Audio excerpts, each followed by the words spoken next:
नमस्कार दोस्तों, HPGS zone में स्वागत है आप लोगों का। और कल वीडियो नहीं आ पाया था, कुछ प्राकृतिक आपदाएं कारण रहीं और आज वीडियो आया है। और पहले मैंने जो सीरीज़ प्रारंभ की है वो ज्योग्राफिक से है, ठीक है नहीं। तो ज़्यादा बातें ना करते हुए हम टॉपिक पर आते हैं और शुरुआत करते हैं सब्जेक्ट की। तो देखिए, सबसे पहले हम जो प्रारंभ करेंगे वो सीधा सीधा शब्द से ही करते हैं। भूगोल शब्द या ज्योग्राफी शब्द कहाँ से आया, कैसे आया, हम उस विषय पर ही चर्चा करते हैं। तो देखिए, सबसे पहले आप लोग देख पा रहे होंगे कि मैंने टाइम बचाने के लिए पहले से इसको बोर्ड पर रख दिया है ना। तो आप देखिए, पहले जो शब्द है वो दिया गया है यहाँ पे भूगोल। और भूगोल जो आप देख पा रहे हैं ये दो शब्दों का मेल है। इसमें एक आपका ये भू और दूसरा है गोल। तो यहाँ पे जो भू है वो पृथ्वी है और गोल होता है आपका वर्णन करना, ठीक है नहीं। तो भूगोल का जो अर्थ हुआ वो हुआ पृथ्वी का वर्णन करना।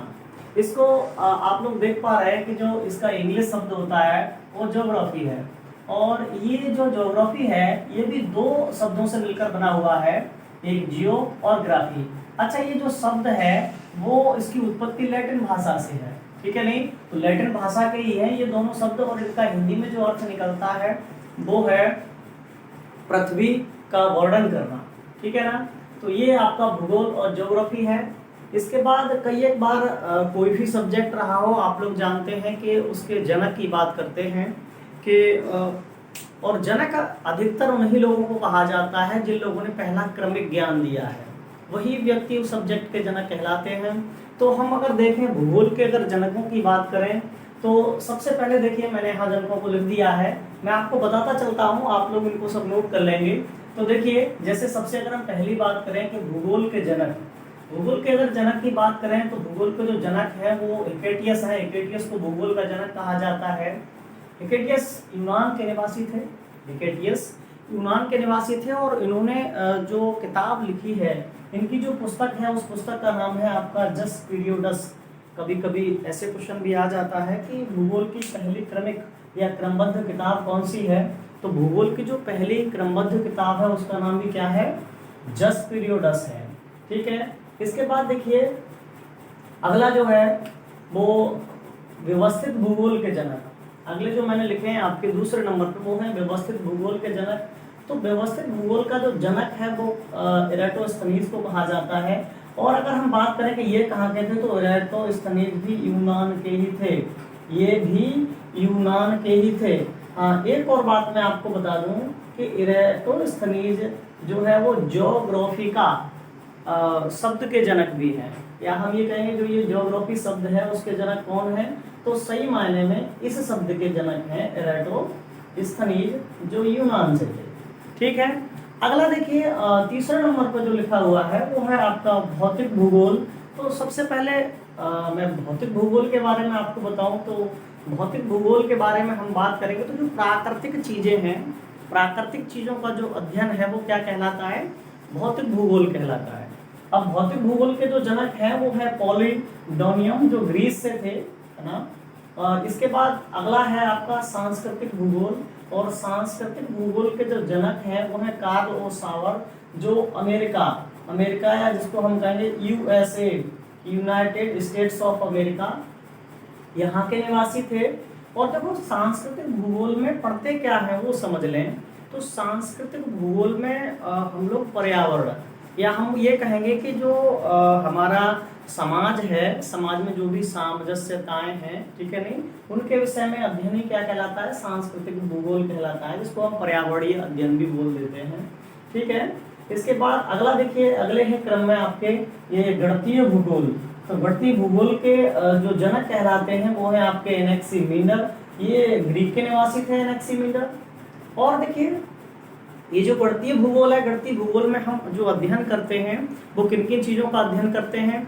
तो गणितीय भूगोल में हम जो पढ़ते हैं, जैसे आप लोग पढ़े होंगे कहीं भी या देखा होगा किताबों में कि अक्षांश रेखाएं, देशांतर रेखाएं, दूरी मापन है, इसके अलावा समय वाला, ठीक है नहीं। तो ये सब जो हम पढ़ते हैं वो ये सब गणितीय भूगोल का ही होता है। तो इसके जनक एनेक्सिमींडर। इसके बाद अगला जो मैंने क्रम में लिखा है आपको वो है मानव भूगोल। और मानव भूगोल के जो जनक हैं वो हैं आपके कार्ल रिटर। कार्ल रिटर यहाँ के जनक हैं मानव भूगोल के, ठीक है। और इसके बाद अगले हैं जो वर्तमान भूगोल की अगर बात करें तो अलेक्जेंडर वॉन हम्बोल्ट हैं। अलेक्जेंडर वॉन हम्बोल्ट ये जर्मनी के निवासी हैं। अच्छा, एक और बात देखो, इसमें ये मानव भूगोल क्या है, तो मानव भूगोल में हम जिन चीजों का अध्ययन करते हैं वो है मानव का क्रमिक विकास। मानव का क्रमिक विकास पढ़ा जाता है मानव भूगोल में। और फिर वर्तमान भूगोल की बात करें तो मैंने आपको बता ही दिए इसके जनक। अगले कुछ और एक आध दो जनक कभी कभी एग्जाम में आ जाते हैं, उनको भी देख लेते हैं। जैसे देखिए इसमें दिया गया भैया ग्लोब, कि ग्लोब जो है वो सबसे पहले किसने बनाया था, है ना। ये ग्लोब की बात है, कोई एटलस ना समझ ले इसको, ठीक है नहीं। और आप लोग एटलस के विषय में तो जानते भी होंगे कि जो एटलस है वो एक दानव है जो पृथ्वी को उठाए हुए है, ठीक है नहीं। तो उसके विषय में चर्चा करेंगे आगे, ठीक है। आप यहाँ देखिए अभी तो ग्लोब जो है, जो वर्तमान में हम जिस पर गोल गोल आपने देखा होगा, तो ग्लोब के जो ग्लोब को बनाने वाले हैं, ग्लोब के जो जनक हैं उनका नाम है मार्टिन बेहम। ये इनका जन्म तो जर्मनी में हुआ था, पर इन्होंने जो कार्य किया है वो पुर्तगाल के लिए किया है। हम ये कह सकते हैं कि जन्म जर्मनी में हुआ है और इनका जो कार्य है वो पुर्तगाल में, ठीक है। इसके बाद अगर बात करें हम विश्व का मानचित्र, तो विश्व का मानचित्र भी जो बनाने वाले व्यक्ति हैं वो हैं आपको गणितीय भूगोल के जो जनक हैं जिनका नाम है एनेक्सी मींडर, ठीक है। अगला देखिए क्रम में, तो अगला है मैंने यहाँ पे आपको विश्व के अलावा भारत का भी लिख दिया है, क्योंकि कई एक बार भारत से पूछ लिया जाता है कि भारतीय मानचित्र के जो जनक हैं वे कौन हैं। तो भारतीय मानचित्र के जो जनक हैं, जो वर्तमान मानचित्र है वो दिया है आपका जेम्स रेनले। ये हैं जेम्स रेनले जो इंग्लैंड के थे और ये 1783 ईस्वी में 1783 ईस्वी में इन्होंने ये मानचित्र दिया था। तो इस तरह से मैंने आपको बताया कि अगर भूगोल के जनकों की बात करते हैं तो अलग अलग तरह से कई एक व्यक्तियों को भूगोल का जनक माना जाता है, ठीक है। अब जब भी हम भूगोल की बात करेंगे, मैंने अभी बताया था पृथ्वी का वर्णन करना। अब पृथ्वी कोई छोटी सी तो है नहीं, ठीक है नहीं, क्योंकि पृथ्वी तो बहुत सारी चीजें हैं, ठीक है। तो सारी चीजों का जो अध्ययन करना है वही भूगोल कहलाता है, ठीक है। भूगोल में जो सबसे पहला ही टॉपिक पढ़ते हैं हम लोग, वो पढ़ते हैं आपका ब्रह्मांड। शुरुआत करते हैं ब्रह्मांड से, जैसा आप लोग देख पा रहे हैं लिखा हुआ है ब्रह्मांड। और जो ब्रह्मांड है इसको बोल देते हैं कॉस्मोस, या कहते हैं यूनिवर्स भी बोलते हैं इसको, ठीक है। इसके बाद अगर हम बात करें ब्रह्मांड का अध्ययन क्या कहलाता है, तो कई एक बार ये क्वेश्चन आपका पूछा गया है, तो इसको बोलते हैं कॉस्मोलॉजी। इसको क्या बोलते हैं भाई, तो ब्रह्मांड का जो अध्ययन है वो कॉस्मोलॉजी कहलाता है, ठीक है। ब्रह्मांड है क्या, तो मैंने आपको छोटी छोटी दो परिभाषाएं लिख दी हैं जिससे कि आप क्लियर कर पाएंगे इसको। तो ब्रह्मांड की जब भी हम बात करेंगे तो पहली परिभाषा लिखी हुई है कि असंख्य आकाश गंगाओं का समूह, है ना। ब्रह्मांड क्या है, तो हम कहेंगे असंख्य आकाश गंगाओं के समूह को ही क्या कहते हैं, ब्रह्मांड कहते हैं, ठीक है भैया। या दूसरी एक और परिभाषा है, हम इसको ऐसे भी कह सकते हैं कि जहाँ ग्रह, उपग्रह, उल्कापिंड, क्षुद्र ग्रह, धूमकेतु आदि उपस्थित हैं वो स्थान भी ब्रह्मांड कहलाता है, ठीक है। तो आप इसको पढ़ लें या इसको पढ़ लें, बात वही है, क्योंकि आकाश गंगाओं में भी तारे होंगे, तारों के बाद उनके तारामंडल है ये, और फिर उसमें ग्रह उपग्रह ये सब रहेंगे। तो आगे इन पर डिटेल चर्चा होनी ही है और चर्चा करेंगे ही, ठीक है ना।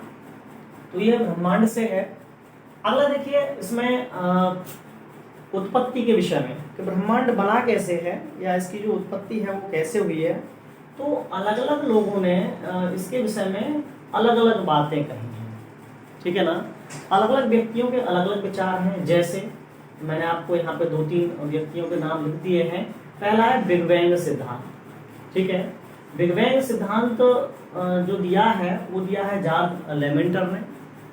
और जॉर्ज लेमेंटर के विषय में थोड़ा सा अगर हम और जान लें तो जॉर्ज लेमेंटर कौन थे, क्या थे, तो ये जॉर्ज लेमेंटर जो थे वो बेल्जियम के एक पादरी थे। पादरी क्या होता है बहुत से लोग नहीं समझ पा रहे होंगे, तो पादरी ईसाइयों के जो पुजारी होते हैं उनको पादरी कह देते हैं, कहीं कहीं उनको फादर भी बोल दिया जाता है, ठीक है। तो ये जॉर्ज लेमेंटर एक भूगोलवेत्ता और पादरी थे बेल्जियम के। इन्होंने एक सिद्धांत का प्रतिपादन किया और इन्होंने बताया कि ब्रह्मांड कैसे बना है, तो वो सिद्धांत था बिग बैंग सिद्धांत। इसको थोड़ा और समझेंगे बिग बैंग सिद्धांत को, उससे पहले हम इनको भी कवर कर लेते हैं। ठीक है, तो बिग बैंग सिद्धांत के बाद एक है साम्यावस्था सिद्धांत, जिसको थॉमस गोल्ड और हरमन बॉडी ने दिया है। एक है दोलन गति सिद्धांत, इसको दिया है आपका एलन संडेल। ठीक है ना। अब अगर हम इसके व्यास की बात करें कि ब्रह्मांड का लगभग व्यास कितना है, अब ऐसा तो है नहीं है कि इसका कोई कंफर्म व्यास निकाल लिया गया हो, है ना, तो वो लगभग में है। तो लगभग अगर हम व्यास की बात करें तो इसका जो लगभग व्यास है वो 10⁸ प्रकाश वर्ष या 91.1 अरब प्रकाश वर्ष है। ठीक है, अब देखो इसके विषय में थोड़ा सा मैं बता देता हूँ आपको। जैसे प्रकाश वर्ष क्या है, कई बार दूसरे लोगों के दिमाग में रहता है कि प्रकाश वर्ष क्या होता है। तो देखो प्रकाश वर्ष के विषय में समझ लो ये क्या है। सबसे पहले आप लोग जानते होंगे कि दूरी की सबसे बड़ी इकाई और कभी पूछा जाए कि सबसे छोटी इकाई,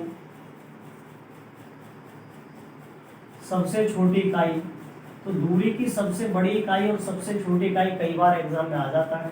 ठीक है, नहीं तो याद रखना है आपको कि दूरी की जो सबसे बड़ी इकाई है वो है आपकी पारसेक। क्या है भाई, वो पारसेक है। और दूरी की जो सबसे छोटी इकाई है वो है फर्मी। क्या है, फर्मी।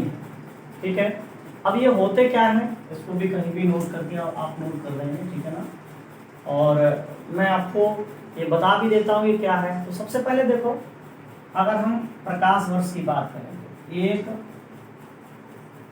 प्रकाश वर्ष बराबर होता है 9.46 × 10⁻15। अगर यहाँ पे 15 है तो आप मीटर लिखेंगे, और अगर हम यहाँ 12 कर दें, हम इसको ऐसे लिख दें कि 9.46 × 10⁻12, तो ये किलोमीटर लिखेंगे, क्योंकि आप लोग सभी जानते हैं 1 किलोमीटर बराबर 1000 मीटर होता है। ठीक है ना, इसीलिए मैंने वो जो 3 शून्य थे वो कम कर दिए। तो ये प्रकाश वर्ष है। और प्रकाश वर्ष होता क्या है, परिभाषित अगर हम इसको करें तो हम कहेंगे कि सूर्य के प्रकाश द्वारा एक वर्ष में तय की गई दूरी। सूर्य के प्रकाश द्वारा एक वर्ष में तय की गई दूरी क्या कहलाती है, तो वो प्रकाश वर्ष कहलाती है, जिसका मान होता है 9.46 × 10⁻15 मीटर या 9.46 × 10⁻12 किलोमीटर। ठीक है भैया। और अगर मैंने अभी सबसे बड़ी इकाई की बात की थी पारसेक, तो पारसेक क्या होता है, तो उसको हम कहेंगे एक पारसेक बराबर होता है 3.26 प्रकाश वर्ष। ठीक है ना, और कभी कहा जाए एक फर्मी बराबर, तो एक फर्मी बराबर होता है 10⁻⁻15 मीटर। बात समझ में आई? तो ये कई बार आपको एग्जाम में आया हुआ है, ये रिपीटेड होता रहता है, ध्यान रखेंगे आप इन चीज़ों का भी। ठीक है, अगला देखिए, इसके बाद जो हम बात कर रहे थे वो बिग बैंग थ्योरी की बात डिटेल से करने वाले थे। तो आप लोग चाहें तो इसका स्क्रीनशॉट ले सकते हैं। ठीक है भैया, और चलिए अब हम बात कर लेते हैं आपका, इसके बाद में बिग बैंग सिद्धांत के विषय में थोड़ा सा और जानते हैं। तो देखिए बिग बैंग थ्योरी के विषय की अगर बात करें तो जो बिग बैंग थ्योरी है जॉर्ज लेमेंटियर ने कब दी थी।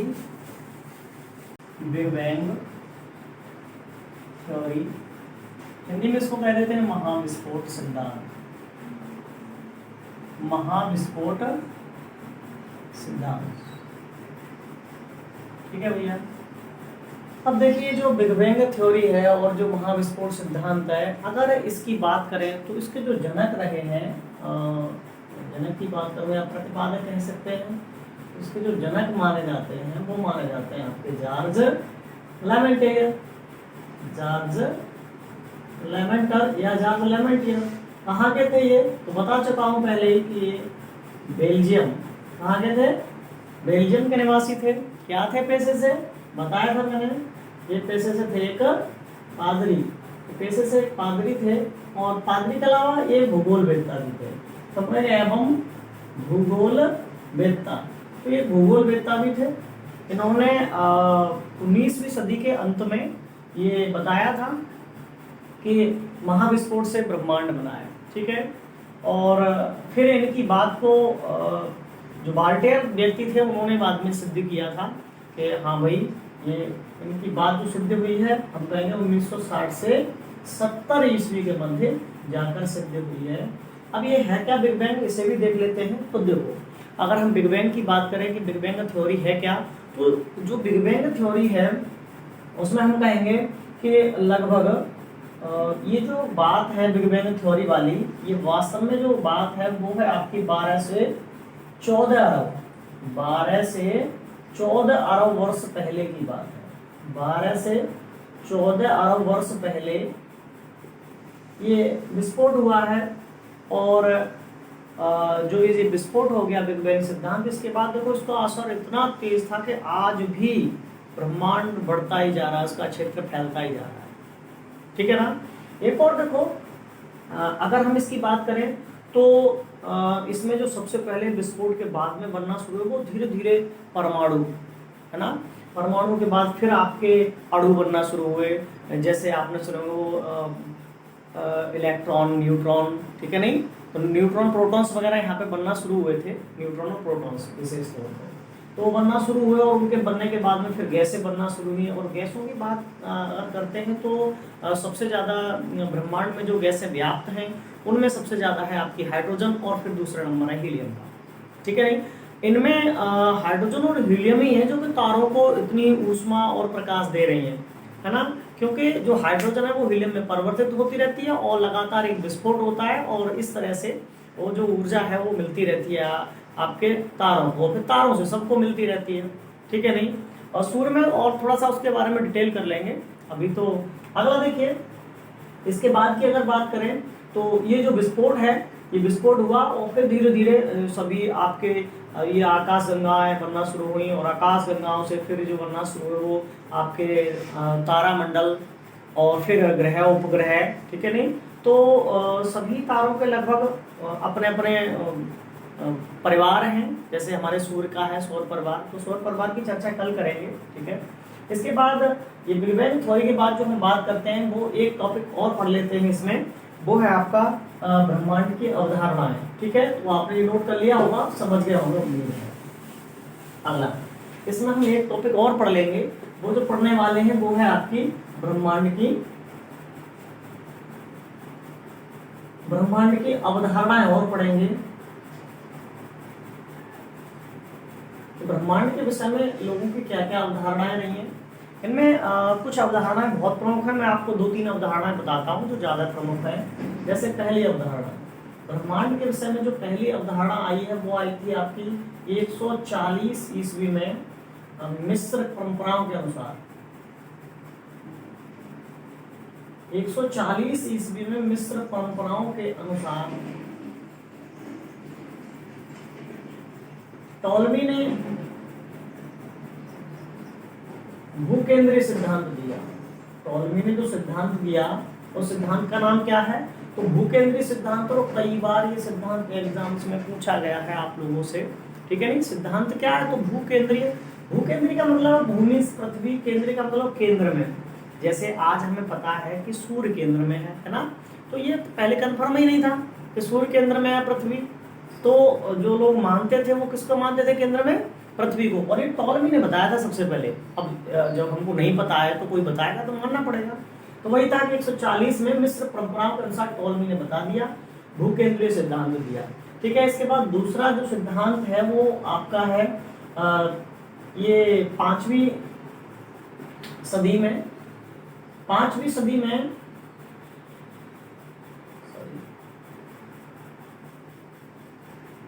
सदी में सूर्य केंद्रीय सिद्धांत पर चर्चा की थी। सूर्य केंद्रीय सिद्धांत, और इस सूर्य केंद्रीय सिद्धांत पर जो चर्चा की थी वो की थी आर्यभट्ट ने। आर्यभट्ट ने अपनी किताब, आर्यभट्ट ने 2 किताबें लिखी हैं प्रमुख, एक आर्यभट्टी और एक सूर्य सिद्धांत। तो जो उनकी भूगोल की किताब है सूर्य सिद्धांत, उस किताब में उन्होंने जो बताया था वो बताया था कि सूर्य ही केंद्र में है और बाकी सभी इसका चक्कर लगाते हैं, तो इसको क्या कहा गया, सूर्य केंद्रीय सिद्धांत। लेकिन ये इनकी बात सिद्ध नहीं हुई, ये अपनी बात को सिद्ध नहीं कर पाए थे, ठीक है नहीं, और इनको बाद में मान्यता मिली थी। इसके बाद जो तीसरी अवधारणा है वो है आपकी 1543 ईस्वी में। 1543 ईस्वी में एक व्यक्ति थे जिनका नाम था निकोलस कोपरनिकस। आपको कोपरनिक्स या कोपरनिकस मिल जाएगा नाम, और ये पोलैंड के थे। कहाँ के थे कोपरनिकस, तो कोपरनिकस थे पोलैंड के। बात कब की है भाई, बात है 1543 ईस्वी में, समझ रहे ना, 1543 ईस्वी में कोपरनिकस पोलैंड ने इसको सिद्ध किया, किसको, सूर्य केंद्रीय सिद्धांत को, सूर्य केंद्रीय सिद्धांत को सिद्ध किया है इन्होंने। हालांकि बताने वाले जो पहले व्यक्ति हैं वे कौन है, बताने वाले व्यक्ति तो आर्यभट्ट हैं, ठीक है नहीं, लेकिन उनके तो किताब में लिखी थी ये बात, और जो सिद्ध करके बताई है, सिद्ध करके जो दिखाया है वो किसने दिखाया है, वो दिखाया है आपका कोपरनिकस ने, और तब ये धारणा चेंज हुई। आप देखिए कि 140 से 1543 तक यही मानते थे कि पृथ्वी केंद्र में है, ठीक है नहीं, तो और ऐसा नहीं है कि आप अभी आप देखें कोई भी जो भूगोल वेदता है वो ये सिद्ध कर देता है कि नहीं साहब मंगल केंद्र में, तो मंगल केंद्र में माना जाएगा, ठीक है नहीं, लेकिन अभी सूर्य केंद्र में है तो याद रखना है सूर्य केंद्र में है। तो ये कुछ अवधारणाएं थी जो आपको ध्यान में रखनी है, ये अवधारणाएं, ठीक है। और इसके बाद जो हम कल चर्चा करेंगे वो आपके तारों की उत्पत्ति, तारे, तारामंडल और सौर मंडल पे करेंगे। तो धन्यवाद आप लोगों का जो आपने इतना समय निकालकर मेरा वीडियो देखा, और ठीक है, फिर बाकी कल मिलते हैं। तो पढ़ो पढ़ाओ लाइव बनाओ HP GS जोन।